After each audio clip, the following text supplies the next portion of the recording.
오랫동안 임정 요인들과 살았던 이종찬 회장이 이것을 존중하려는 것은 이해할 수 있습니다.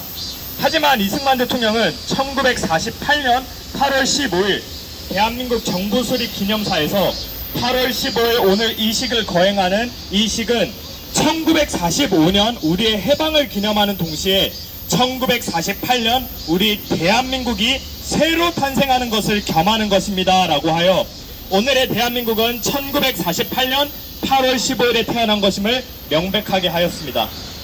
1919년 만들어진 대한민국 임시정부와 1948년에 탄생된 대한민국은 두 가지 점에서 연속성을 갖고 있습니다. 첫째는 내용적 일치성입니다.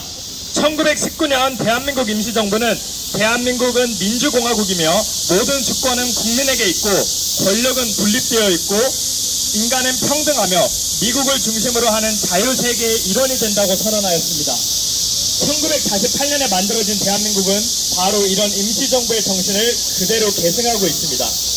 두 번째는 인적 연계성입니다. 1919년 대한민국 임시정부의 임시대통령이 이승만 대통령이었고 1948년 대한민국의 초대 대통령이 바로 이승만 대통령이었습니다.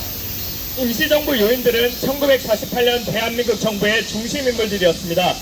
이시영은 초대 부통령이었고 신익희는 국회의장, 이범석은 국무총리였습니다.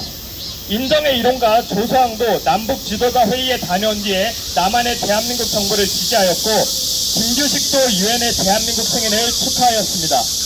인정수석이었던 김구도 나중에는 북한의 조만신과 연락하여 남북 민족 지도자 회의를 추진하던 중 세상을 떠났습니다. 이것을 볼 때 1948년 수립된 대한민국은 인적인 측면에서도 임시정부를 계승하고 있다고 말할 수 있습니다. 하지만 1919년 임시정부가 그대로 오늘날의 대한민국이 된 것은 아닙니다. 무엇보다도 국제사회가 임시정부를 인정하지 않았습니다. 여기에 가장 중요한 이유는 중국에 있는 임시정부가 과연 한국인 전체를 대표할 수 있는가 하는 것입니다. 여기에 대해서 공산주의자들은 임시정부 대신 새로운 인민위원회를 통해 인민공화국을 건설해야 한다고 주장하였고 민족주의자들은 해방 이후 국민대회를 통해서 임시정부를 인준하여 임시정부를 중심으로 민주공화국을 만들어야 한다고 주장하였습니다. 대다수 사람들은 인민위원회가 아닌 임시정부가 새로운 나라를 건국해야 한다고 생각했습니다. 여기에 대해서 미국과 국제사회는 대서양 헌장의 정신에 따라 한 지역의 정부는 그 지역 주민들의 자유로운 의사에 따라서 결정되어야 한다고 주장했습니다. 따라서 주민의 정당한 동의를 거치지 않은 인민위원회나 임시정부는 인정될 수가 없고 국민투표를 통해서 선출된 대표를 통해 새로운 정부를 구상해야 한다고 주장하였습니다. 이것은 1947년 11월 14일 유엔 총회의 결의에 의해서 확정된 내용입니다. 이 결의에 의해서 선거가 실시되었고 대표가 선출되었고 헌법이 제정되어 1948년 8월 15일 오늘날의 대한민국이 만들어진 것입니다. 원래 인정 공대론을 주장하였던 이승만 대통령은 이런 국제사회의 제안을 수용하여 보통선거를 통한 정부 수립을 지지하였습니다. 하지만 그는 새로 만들어지는 대한민국 헌법 전문에 대한민국은 3.1 정신으로 세워진 대한민국을 계승한다고 밝혔습니다. 오늘의 대한민국은 한반도 역사상 처음으로 실시된 보통선거에 의해서 만들어진 완전히 새로운 국가입니다.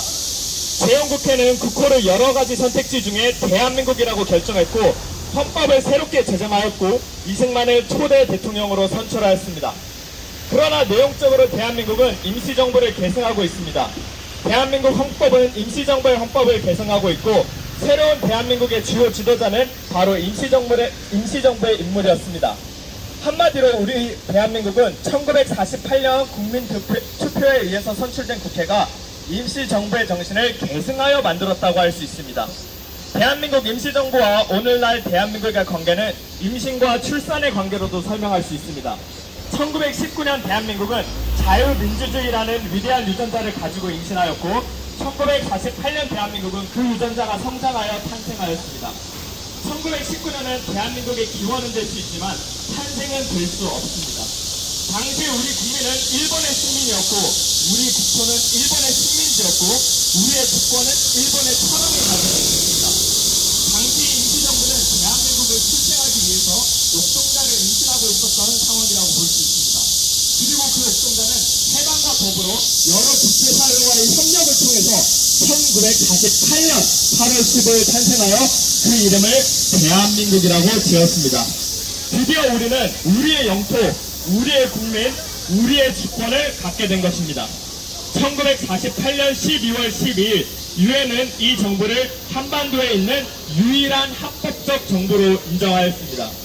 그 이유는 대한민국은 국민의 자유로운 의사에 의해서 만들어진 나라였기 때문입니다. 대한민국의 국제적 정당성은 임시정부의 계승에 있는 것이 아니라 정당한 국민에 의한 국민 투표에 있는 것입니다. 우리는 3일절에 대한민국의 기원에 대해서 축하하고 있습니다. 그렇다면 그 기원이 열매를 맺은 날을 꼭 기억해야 할 것입니다. 바로 그날이 1948년 8월 15일입니다. 8월 15일은 대한민국이 탄생된 날로 기념되어야 합니다. 해방 이후 3년 동안 소련과 북한의 공산주의자들은 대한민국이 탄생하는 것을 막으려고 여러 가지 노력을 다했습니다. 1948년 8월 15일은 목숨을 건 자유투사들의 노력으로 공산주의와 싸워 오늘날의 대한민국이 만들어진 날입니다. 그리고 이 나라는 지금 세계에서 가장 위대한 국가들 중 하나가 되었습니다. 지금까지 우리는 1948년 8월 15일 일본에서 해방된 것만을 기념했습니다. 하지만 역대 정부는 정작 대한민국 탄생을 제대로 기념하지 않고 있습니다. 1948년 광복절은 일제에서의 해방과 대한민국의 탄생을 함께 기려야 하는 날입니다. 광복회의 망언에 휘둘리지 말고 2023년 윤석열 정부는 8월 15일 건국절을 중요하게 생각하고 이번 8월 15일에는 일본에서의 독립뿐만 아니라 새로운 나라의 탄생을 알리는 행사를 마련하기를 촉구합니다. 이상 자유를 지키고 싶다면 이승만과 박정희를 배우라 리박스쿨 회원일동. 네, 감사합니다.